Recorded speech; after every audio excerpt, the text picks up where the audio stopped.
A few months ago, I noticed a few reviews of the Final Audio A5000, the latest entry in Final Audio's A line, which is based on the flagship A8000. Quite positive reviews from a few reviewers who I respect.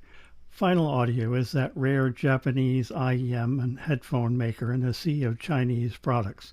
They have a reputation for hi-fi performance, innovation, and meticulous craftsmanship.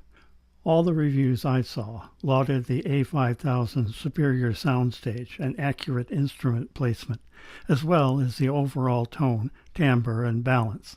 The price, at $270, however, was a bit more than I wanted to spend, sight unseen, or more appropriately, hearing unheard, especially on a single dynamic microdriver IEM.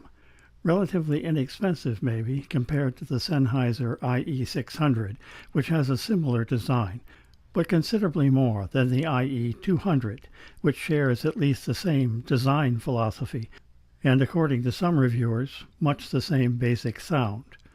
A few weeks ago, I got an open box special email from one of the major U.S. headphone outlets that included the A5000 at a price that made sense to me. So I thought it might be time to give the microdriver experience a try.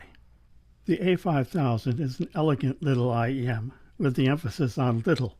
It is by far the smallest IEM I have seen so far, and tucks comfortably into my average to large ears.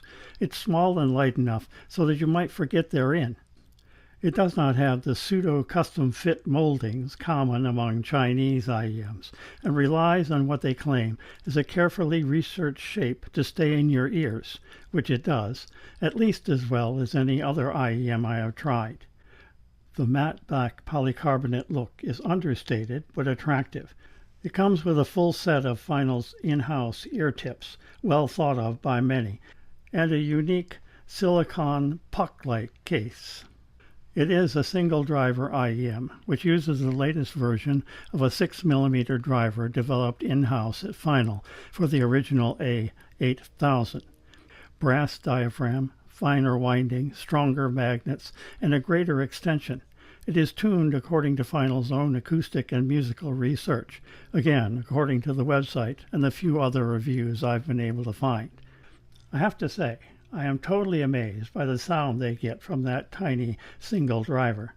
The bass goes well into the sub-bass and is reasonably, but not remarkably, tight. It might be a bit light in the mid and upper bass, but that gives the vocals an exceptionally clear sound. Treble presence and extension is also impressive. However, on certain tracks, even very well-recorded tracks, the treble can be a bit harsh, especially noticeable on cymbal strikes and higher strings. Try Todd Mosby's Norwegian Wood from the Land of Enchantment, or something from Tom Caulfield's Pastures of Wonder. It is, in fact, to my ear, unpleasantly harsh with the stock 3.5mm cable.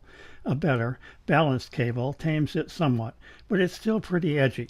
And be warned, the 2-pin connector is deeply recessed and has an orientation groove to prevent you from putting the cable in backwards.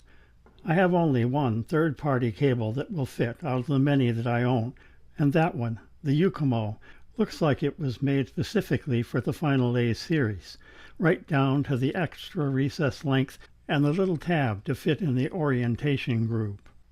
As far as soundstage and detail and instrument placement goes, I can hear what the reviewers were hearing, compared to something like the Aful Performer 5 or other IEMs at that price and below, including the planars like the Lecture S12 Pro. The soundstage is slightly more expansive and the instruments well localized.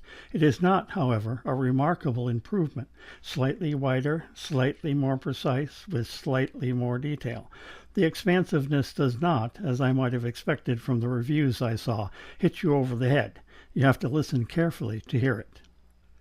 Of course, my expectations have changed over the past month as well.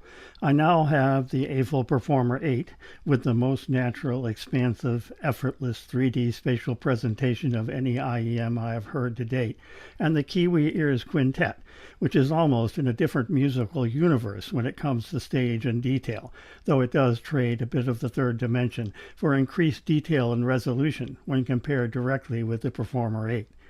Either one tops the A5000 and does it with a cleaner, clearer bass compared to each other, warmer on the P8 and more detailed on the Quintet. And either one has equally as pleasant and true-sounding vocals and instruments and a much more refined treble. The A5000 might have a bit more sub-bass than either the P8 or the Quintet, but it's also a bit muddy and undefined compared to either. And among these three IEMs, only the Quintet can keep order when the instruments and the mix get really complex, on something like the first movement of Gardner's Beethoven's Fifth, or Max Richter's Summer 1 from Vivaldi's Four Seasons, or even towards the end of The Boxer by Timothy Crane on his Halo album.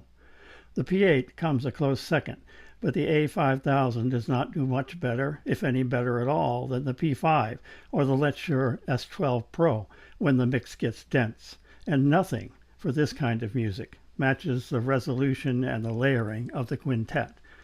So, of course, I expect the Aful Performer 8 to sound better than the A5000.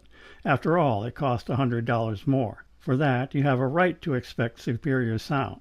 The Quintet comes in, however, at $220, $50 less than the Final Audio A5000, and clearly outperforms it, even beating it on the A5000 specialty, stage, imaging, and detail. That either makes the Quintet a real bargain, or the A5000 considerably overpriced, or maybe a bit of both.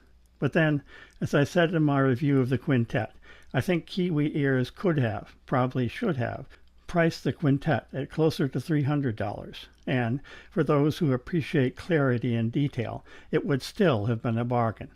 Which brings us to the fact that I cannot really recommend the Final Audio A5000, unless, of course, you're really into that single driver dynamic and are not treble sensitive at all.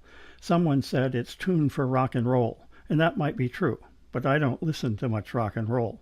A few months ago, the A5000 might have presented a good value for those who really enjoy the spatial and detail aspects of recorded music. Today, it's just a second choice to some less expensive IEMs. For similar performance, minus the heavy sub-bass, but at a real bargain price, try the Let's Sure S12 Pro, often on sale for $135, or even the KZ PB2 XHBB at less than $50. Or, for superior performance, still at a more reasonable price than the A5000, try the Kiwi Ears Quartet. Sadly, the A5000 is going back, even if I have to pay a 10% restocking fee on the open box special. It was worth a try, but not, according to my ears, worth more than a try. I was really hoping for and expecting something really special, something that would bring something new to my collection and to my listening choices. Don't get me wrong, the A5000 is an excellent IEM, and you might really like it. It's just not special enough, at that price, for my ears to justify owning. Of course, your ears may hear differently.